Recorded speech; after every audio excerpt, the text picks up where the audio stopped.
Good morning, and thank you for joining me again. This will be a fairly short update. I'll be doing some bits and pieces this week. I've finished a couple more units for the Prussians, but I'm waiting for an order from Pendraken now to continue with those. But I've spent a bit of time on the terrain side of things. So I've got a Mark II tree, which I'm much happier than the Mark I, and I've got some extra bits of resin buildings from Leven Miniatures. I've decided to use those as the manufacturer of choice, and I'll show you what I've got there. So I will turn the camera around and you can see what I've been up to. Here are the Mark II winter trees. These are coming out a light, more orange than they are in natural light. There's a distinct sort of grey tone to them. Basically it's lichen on skewers, and I'm much happier with these. They have a much more deciduous tree feel, I think.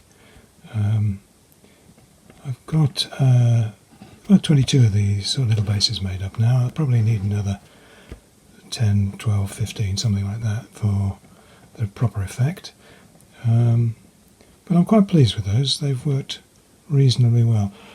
I did spray them with diluted PVA. I saw that on the internet as a thing you should do with lichen. And I thought that might make them a bit stiffer, but it doesn't really. They're still quite soft and boingy to the touch. So I'm not sure if that worked or not. Well, we'll see if I start to lose bits of it, I guess. Anyway, so that's the first part of what I've added this week. I'm going to turn the camera off and then show you some of the new terrain pieces. The first thing I added was some railway track. Two of the battles I'm planning on fighting, the railway formed a significant feature in the landscape. Now Leven do some straight track, some curves, and they also do some junctions.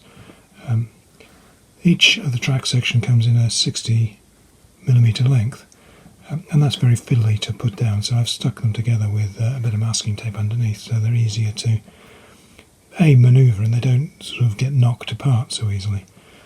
And alongside those I've got some red brick buildings that kind of give me the feel for northern France in that industrial region from the 1860-70 period. I'm quite pleased with the way they've come out. Perhaps a little dark, the buildings, but on the whole they're pretty good. And I'm going to add a few more industrial, commercial buildings to the collection over the next couple of months. So I'm quite pleased with those. They've worked out really well.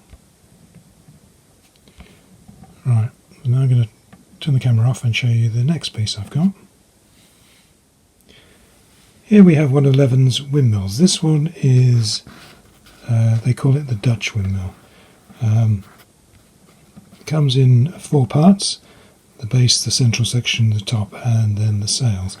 The way they send the sails is very good. They're sellotaped down onto a 40mm square bit of 2mm MDF, so they can't break in transit.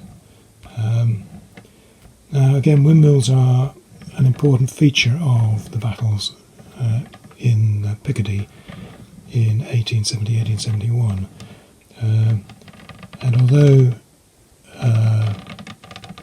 this one is fine, I couldn't find a manufacturer that did one that looked the way I kind of ideally wanted them. So I'll probably get a couple more of these because they do feature very prominently in this northern theatre. Right, that's all the terrain I've added, and I'll just give you a very, very quick view of the small number of bases I've added to the Prussians. as you can see, there's not been a great deal added this last week. I painted up most of everything I had. So what we've got here is a base of the 9th Hussars, and then 2 more Prussian artillery batteries. And that's really as far as I've got until the order comes in from Pendraken, which they're generally very, very prompt. So I'm expecting that. Well, it could be tomorrow, maybe even. The service I've found from Pendraken is particularly quick, so I'll be able to get on with the Prussian force by the end of the week, I hope. Anyway, there you go. That's everything for today. I hope that's been interesting, and I hope you'll join me next time. Thank you very much.